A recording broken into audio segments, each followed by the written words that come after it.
Some people get up in the morning and they have to collect stamps, and some people have to work out. And I get up in the morning and I have to write something. So I've just been like that since I was about 14 years old. I started out writing poetry when I was a high school student and a college student. My poems were terrible because I didn't have anything to say. But I stopped writing poems and started writing nonfiction prose, and I found that I had lots to say. So that's how I ended up writing books like this. So the free world, the name of the book, is what the United States and its allies referred to themselves as during the Cold War. So it's basically a political slogan.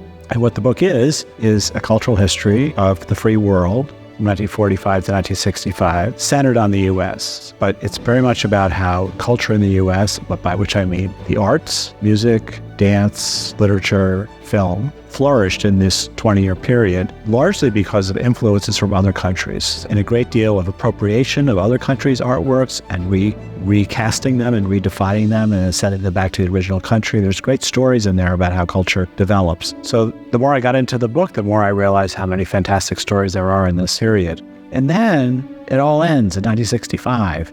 It's like turning a page, it just stops. So I wanted to kind of grab that moment and try to get it down on the page. I wrote about big name people, Jackson Pollock, Andy Warhol, Hannah Arendt, Susan Sontag, people everybody's heard of. And I could use those people as sort of tent poles of my chapters as I explained the ideas they were associated with and what their lives were like and so forth.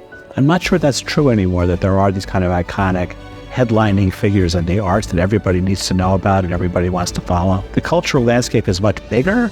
There's way more product out there. There's just more stuff, but it's much flatter too. And so that's a very striking difference from this earlier period. I came to Lisbon in 1987. The country was just sort of coming out to its own. There just wasn't much going on. I mean, it was beautiful, but it didn't seem like a very lively city. And since that time, I've had many friends who've come here and they just rave about how friendly everybody is in Portugal and how beautiful Lisbon is and all the cool stuff there is to do here. So I'm very excited to be back.